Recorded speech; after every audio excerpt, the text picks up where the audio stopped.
menyambung pengajian daripada kita Umdatus Salik karangan Al-Imam Ahmad Ibn Naqib Al-Masri rahimahullahu ta'ala. Dan kita telah sampai kepada bab Kitabul Bai', iaitu berkenaan ini dengan jual beli. Dan pada pengajian kita yang lepas kita telah membicarakan berkenaan dengan beberapa rukun yang ini bagi jual beli. Jadi mungkin ini saya melakukan sedikit ini ulang kaji terhadap rukun-rukun jual beli, sebab ini perkara yang penting sekali. Yang pertama sekali yang dipelajari dalam bab jual beli. Kita mengatakan rukun-rukun jual beli ini kita ada 6 perkara. 6 perkara secara asing. Apa maksud secara asing? Yang ini pertama sekali kita ada sirah, iaitu ijab dan qabul. Jadi ini ijab adalah yang pertama, qabul adalah perkara yang kedua. Kedua kita ada al-ba'i wal mushtari, penjual dan pembeli. Jadi nombor 3 adalah penjual, nombor 4 adalah pembeli. Selepas itu kita ada saman dengan musman, harga bagi barangan dan barangan itu. Jadi harga bagi barangan adalah yang kelima, barangan itu sendiri adalah rukun yang keenam. Jadi sama ada kita mengatakan rukun jual beli 6 perkara, yang mana kita mengasingkan, ataupun kita mengatakan 2 perkara, yang mana kita mencantumkan. Yang ini, kalau kita mengatakan sirah itu rukun dalam jual beli, maka ia termasuk 2 perkara, iaitu al-ijab dan qabul. Begitu juga dengan bai' dengan mushtari. Dan begitu juga dengan saman wal musman. Kalau kita menyatukannya, kita mengatakan bai' dengan mushtari adalah satu rukun. Jadi ini merupakan rukun yang kedua.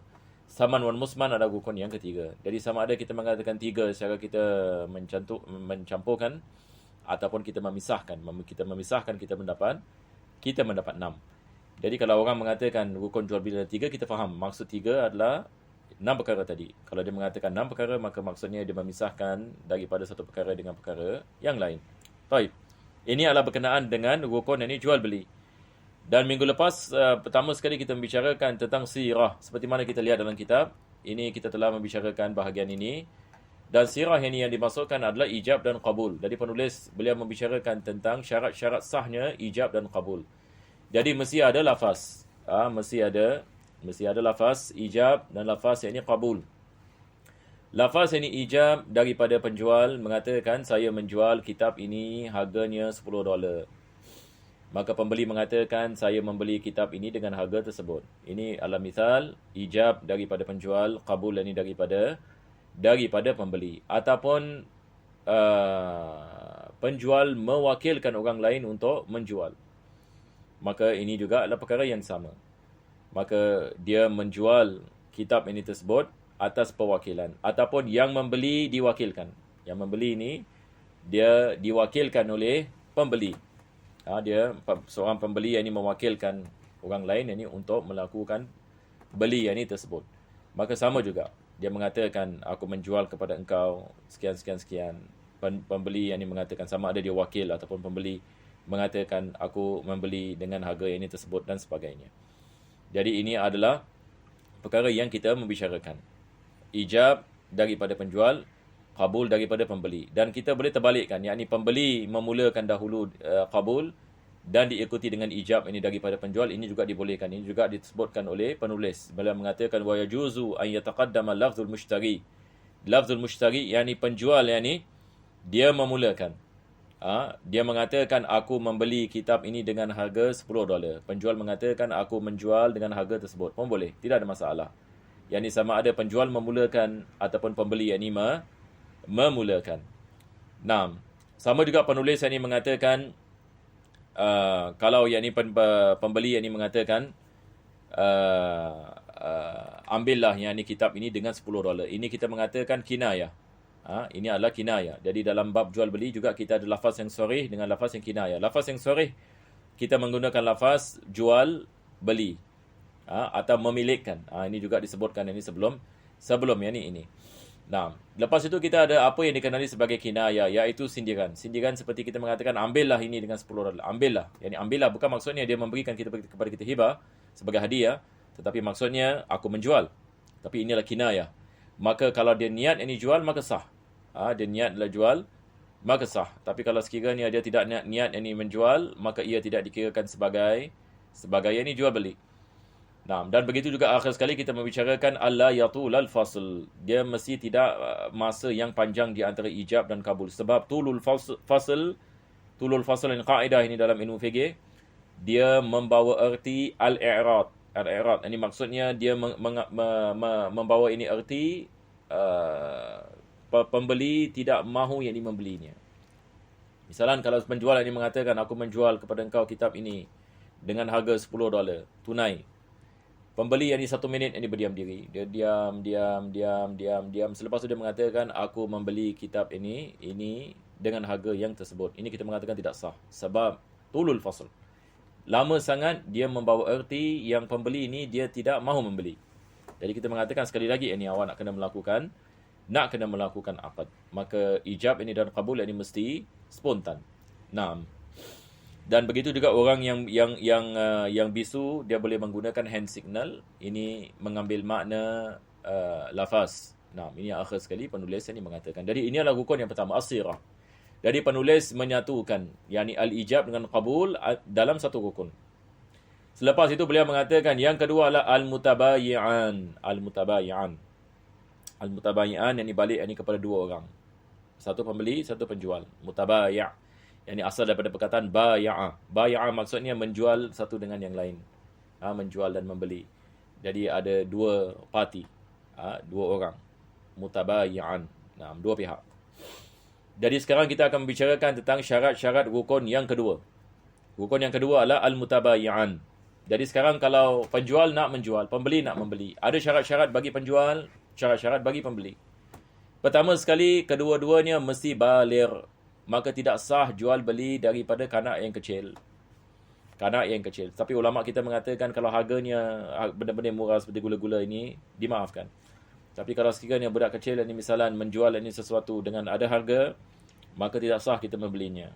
Tidak sah kita membelinya. Ini adalah maslahat ini baginya, bagi budak tersebut. Ini budak tersebut ini mungkin dia tidak faham. Dia lihat ini handphone ini dia jual $10, padahal handphone ini misalan ini 1,000. Jadi ini boleh mendatangkan kemudaratan ini baginya dan juga bagi ahli keluarganya. Jadi itu sebab kita Islam ini meletakkan stop ini bagi perkara ini. Tidak sah. Jual beli daripada budak kecil tidak sah. Syaratnya adalah dia mesti baligh. Jadi baligh ini sama ada misalnya ini 12 tahun dah baligh ataupun 13 tahun. Wanita misalnya dah 11 tahun tidak ada haid dan sebagainya. Jadi ini adalah daripada syarat sahnya jual beli. Pertama sekali mesti baligh. Jadi kita lihat dalam bab jual beli tak syaratnya bukan Islam. Yang ini harta daripada orang yang bukan Islam. Harta daripada orang yang bukan Islam. Tapi yang penting adalah dia mesti baligh walaupun yang ini bukan Islam. Jadi kita tidak membezakan orang Islam dan yang bukan Islam. Kita tidak mengatakan syarat sah jual beli mesti Islam. Tidak. Kalau tak ini tidak sah, ini kita jual beli dengan orang yang bukan Islam. Sedangkan Nabi SAW melakukan jual beli ini dengan ahlul kitab dan orang yang bukan Islam dan sebagainya. Jadi syarat yang pertama adalah baligh. Yang kedua adalah mesti berakal. Jadi jual beli daripada orang gila tidak sah. Kalau orang gila nak jual kita sesuatu, kita tidak boleh membelinya. Ataupun dia nak membeli daripada kita sesuatu, kita tidak boleh menjualnya. Melainkan kita menjual melalui dia punya, apa kita mengatakan, guardian. Dia punya wali. Melainkan kita menjual melalui ini dia punya wali. Ini kita mengatakan dia punya guardian. Orang yang bertanggungjawab ini ke atasnya. Jadi berakal adalah syarat ini sah ini jual beli. Bagi si penjual dan juga bagi si pembeli. Yang keempat ada muriq, yakni bukan yakni hamba. Sebab hamba dia tidak memiliki apa-apa. Jadi kalau sekiranya dia menjualkan kepada kita sesuatu, maka tidak sah yakni jual beli. Melainkan kalau sekiranya dia diwakili oleh tuannya. Ini kita nak kena faham ini. Kalau sekiranya tuan yang bagi hamba ini mewakilinya untuk menjualkan kepada kita sesuatu, maka tidak ada masalah. Zaman dahulu bila ada hamba ini bekerja di kedai sebagai misal. Tapi kita tahu kedai ini bukan milik hamba. Dia bila menjual ini bukan hartanya, tetapi dia adalah wakil. Dia adalah wakil ini daripada tuannya. Jadi di sini penulis ini mengatakan kalau sekiranya seseorang itu hamba, maka tidak sah jual beli ini daripadanya. Nah, syarat ini yang seterusnya adalah adamul hajar. Al-hajar ini dia adalah sesuatu penghalang bagi seseorang untuk melakukan apa jenis ini transaksi. Apa jenis ini transaksi. Sebagai misal, kita ada satu orang misalan dia baligh. Dia berakal. Akan tetapi dia ada penyakit yang mental sebagai misal. Yang mana penyakit mental ini menyebabkannya tidak dapat menguruskan dirinya dengan betul. Ini kita dalam Islam kita ada istilah safih. Safih. Ada orang yang ni dia kurang IQ. Dia tidak gila. Tetapi subhanallah, ini ujian daripada Allah Subhanahu Wa Taala, akalnya lembab. Yakni maksudnya dia tidak dapat berinteraksi seperti orang biasa. Dan dia tidak dapat menjagai maslahat kewangannya. Maka di sini Allah Subhanahu Wa Taala mengatakan wala tu'tus sufaha amwalakum. Janganlah kamu memberikan kepada sufaha harta kamu. Yakni apa sebabnya? Sebab sufaha ini jamak safi. Kalau dia mendapat harta ini sebagai misal, sama ada hartanya ataupun harta yang dimiliki olehnya ataupun kita memberikan kepadanya, kalau kita membiarkannya, dia mungkin akan menggunakan harta tersebut dengan pembaziran sebab dia tidak mengetahui bagaimana nak menguruskan harta. Ini kita mengatakan safi, dan ini mungkin disebabkan dengan penyakit mental yang dialami olehnya. Sebagai misal, kita ada penyakit Down syndrome. Ini kita mengatakan daripada safi. Begitu juga kita ada penyakit jenis autism. Jenis autism. Maka ini juga kita mengatakan safi. Maka kita tidak boleh membiarkan mereka melakukan jual beli. Sebab mereka dihajarkan. Kita mengatakan dihajar. Mahjur. Mahjur ini maksudnya ada penghalang bagi mereka untuk mereka tidak dibolehkan melakukan transaksi. Jadi di sini kita membezakan dia antara majnun dengan safih. Majnun, orang yang tidak berakal. Safih, dia ada akal. Akan tetapi, akalnya ada kepincangan yang menyebabkannya tidak dapat menguruskan dirinya dan juga hartanya dengan betul. Maka Islam menjaga maslahat safih supaya hartanya dapat dijagai. Sebab kalau kita membiarkannya, mungkin dia orang boleh tipu dia dalam perniagaan.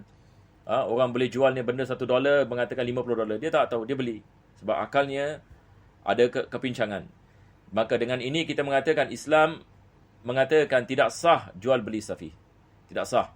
Melainkan ia menjual beli melalui walinya. Jadi safih ini juga seperti majnun, ada wali. Ada dia punya aulia. Orang yang menjaga maslahat golongan ini. Dan seterusnya penulis mengatakan wa yushtaratu aidan adamul ikrah bi ghairi haqq. Daripada syarat sahnya jual beli, tidak ada paksaan. Satu orang kalau ada timbak, misalnya dia mengatakan kepada orang, kalau engkau tak jual benda ini, aku akan bunuh engkau. Jadi dia pun jual. Ini tidak sah. Ini tidak sah. Syarat bagi kita mengatakan pemaksaan ini juga ada syarat-syarat baginya. Dengan syarat orang yang melakukan paksa ini, dia ada kuasa. Dia ada kuasa untuk melaksanakan apa yang dia memaksa. Dan orang yang dipaksa ini tidak dapat mempertahankan dirinya daripada orang yang memaksa. Dan orang yang memaksa ini dapat menyebabkan kecederaan yang besar ataupun kemudaratan yang besar ataupun menyebabkan pembunuhan. Tapi kalau sekiranya orang yang paksa kita misalnya budak kecil dan dia hanya setakat menggunakan suaranya saja untuk kita menjual misalnya, dan kita orang yang besar dan ada kekuatan, kita boleh menolaknya misalnya. Maka ini kita mengatakan bukan dikirakan sebagai paksaan. Jadi paksaan pun ada syarat-syaratnya. Paksaan yang boleh membawa kepada maut kalau kita tidak melaksanakannya. Paksaan boleh menyebabkan kepada kecederaan ataupun harta yang kita mengatakan kemudaratan yang besar kepada orang yang dipaksa. Baru kita mengatakan sah. Kita mengatakan ini ada dikirakan sebagai paksaan, maka melakukan jual beli di bawah paksaan seperti ini, maka ia tidak sah. Jadi misal yang baik adalah orang menggunakan tembak. Kita tahu orang ini, dia kalau tembak kita mati. Dia mengatakan kalau awak tak jual rumah awak, tak sign dokumen, saya akan bunuh. Ini sekarang juga. Kita lihat dia load bullet misalan. Dan kita pun tak ada kuasa nak melawan sebagai misal. Kita takut kalau kita melawan mungkin kita habis. Maka kita pun sign. Maka ini kita mengatakan tidak sah. Di sisi Allah Subhanahu Wa Taala tidak sah. Dan mungkin manusia boleh lepas daripada hukuman dunia. Dia boleh menggunakan lawyer dan sebagainya. Tetapi dalam hukum ahkam jual beli, bila kita mengatakan ia tidak sah, yakni maksudnya tidak berlaku pemindahan milik. Yakni seseorang itu akan bertanggungjawab atas perbuatannya pada hari kiamat nanti di mahkamah Allah Subhanahu Wa Taala. Walaupun di dunia ini mungkin dia dapat melepas dan dia mengambil harta manusia dengan kebatilan. Naam. Jadi penulis yang ini mengatakan pemaksaan yang ini tanpa hak. Berbeza ini kalau sekiranya pemaksaan ini dengan hak. Bagaimana ini pemaksaan ini dengan hak? Kalau sekiranya qadi yang ini memaksa.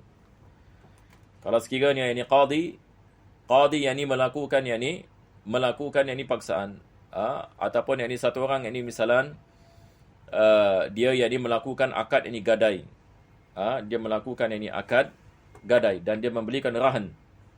Maka kalau sekiranya dia tidak yang diselesaikan yang ini hutangnya, maka dibolehkan yang ini orang yang ini yang mengambil yang ini gadai tersebut yang ini untuk menjual yang ini barangan gadai yang ini untuk menebus yang ini hutang. Ini kita mengatakan ada hak. Ini ada hak, maka qadi yang ini membolehkan ini perkara ini. Nah, berkenaan dengan hajar juga kita ada hajar ada beberapa jenis ya. Kita juga hajar ini bagi orang yang bankrupt, muflis. Kalau sekiranya dia banyak sangat ini hutang ini sebagai misal, maka qadi menjatuhkan hukuman, dijual ini barangannya, maka orang ini juga mahjur alaih disebabkan yakni dia dalam keadaan yakni muflis. Jadi mahjur alaih, kita ada orang yang safi, kita ada orang yakni yang sebagai misal orang yakni yang muflis. Nah, selepas itu ini penulis yang mengatakan wal islamu fi man yushtara lahu mushaf. Kalau sekiranya seseorang itu dia menjual yakni mushaf, pembelinya mesti seorang muslim. Kenapa? Sebab tidak dibolehkan kita menjualkan apa kita mengatakan mushaf yakni kepada orang yang bukan Islam. Ini adalah daripada syarat yang jual beli. Tidak dibolehkan kita menjualkan Al-Quranul Karim kepada orang yang bukan Islam. Kenapa? Sebab orang yang bukan Islam ini dia tidak mengetahui keagungan ini Al-Quran. Mungkin dia mengambil ini Al-Quran ini dibaca dalam tandas ataupun yang ini diletak di bawah dan sebagainya. Maka untuk menjaga ini penghormatan ini Al-Quranul Karim, tidak dibolehkan yakni kita memberikan kepada mereka mushaf ini Al-Quranul Karim. Tidak dibolehkan. Tetapi biasa kalau orang yang baru masuk Islam ini, apa yang kita memberikan kepada mereka? Kita memberikan terjemahan tanpa ayat ini Al-Quranul Karim supaya mereka baca yakni terjemahan. Dan juga ini zaman sekarang ini orang yang bukan Islam kalau dia faham ini bahasa Arab, dia boleh balik ini kepada internet. Dia boleh lihat ini kepada internet. Maka hari ini perkara ini orang yang bukan Islam ini boleh saja ini lihat ini kepada internet. Maka lihat kepada internet tidak ada masalah sebab itu bukan dikira sebagai jual beli. Sesiapa saja ini boleh melihatnya. Tetapi kalau kita ada kedai misalnya kita jual ini Al-Quranul Karim, maka tidak dibolehkan ini kita menjual ini kepada orang ini yang bukan Islam. Selepas itu penulis ini mengatakan au muslimun la yu'taq alaihi. Berkenaan ini dengan hamba yang orang Islam ini pun sama juga. Maka tidak dibolehkan ini kita menjualnya kepada apa kita mengatakan ini orang ini yang bukan Islam. Wa adamul hirabati fi syira'is silah. Kita tidak boleh menjual apa kita mengatakan senjata yang ini kepada kafir harbi. Ada orang yang bukan Islam ini misalnya yang ini dia memerangi ini orang Islam dan kita menjual harta kepadanya. Ini ada apa? Tidak sah. Tidak sah sebab ia mendatangkan kemudaratan. Naam. Penulis mengatakan fa in adina sayyidu li 'abdihi al-baligh fi tijarati tasarrafa bihasabil idzn. Ini seperti mana saya mengatakan tadi, hamba melakukan perniagaan atas keizinan yakni bagi tuan. Ini dibolehkan. Penulis mengatakan kalau sekiranya diberikan keizinan daripada tuan kepada hamba-nya yang baligh, syaratnya dia mesti baligh, mesti berakal fi tijarah untuk melakukan jual beli tasarrafa bihasabil idzn, dia hanya boleh melakukan jual beli tersebut ibalik yakni kepada keizinan yang diberikan yakni oleh tuannya. Wala yajuzu li ahadin muamalatu 'abdin illa an ya'lama anna sayyidahu adina lahu bi bayyinatin. Dan tidak dibolehkan kita melakukan transaksi dengan hamba melainkan kita mengetahui keizinan daripada tuannya pada bahagian yang mana yang diizinkan oleh tuan dengan bukti. Au bi qauli sayyid, ataupun tuan yang mengatakan saya mengizinkan hamba saya untuk dia melakukan penjualan bagi barangan ini dan ini dan ini dan ini. Ataupun yang ini hamba yang ini ada sertifikat keizinan daripada tuan ini bayinah. Dan dalam sertifikat tersebut mengatakan tuan saya Fulan bin Fulan telah mengizinkan saya untuk melakukan jual beli sebagai misal. Sebab kita pun nak tahu kalau kita tak sah yang ni, maka kita nak kena kembalikan yang ni barangan yang kita beli. Kalau sekiranya kita mengetahui yang jual ini adalah seorang hamba. Jadi kalau dia ada sertifikat, kalau zaman sekarang ini misalan maka itu mencukupi. Wala yuqbalu fihi qaulul 'abd, maka tidak sah kalau sekiranya hamba mengatakan tak, saya mendapatkan keizinan, sebab ada kemungkinan dia menipu. Jadi mesti ada bukti. Wal 'abdu la yamliku syai'an wa in mallakahu sayyiduhu. Ini di sini penulis ini menerangkan hikmahnya kenapa yang ini tidak sah jual beli daripada hamba, sebab hamba tidak memiliki sesuatu, hatta dirinya sendiri dia tidak memilikinya, walaupun tuannya memberikan yang ini kepadanya. Sebab ini selagi mana yang ini dia seorang hamba, maka segala perkara yang ada pada sisinya adalah milik yang ini bagi tuannya. Wallahu a'lam bissawab. Wa sallallahu ala sayyidina Muhammadin wa ala alihi washabihi wasallam. Alhamdulillahirabbil alamin. Insya-Allah pada minggu yang akan datang kita akan membicarakan tentang apa yang dimaksudkan dengan khiyar.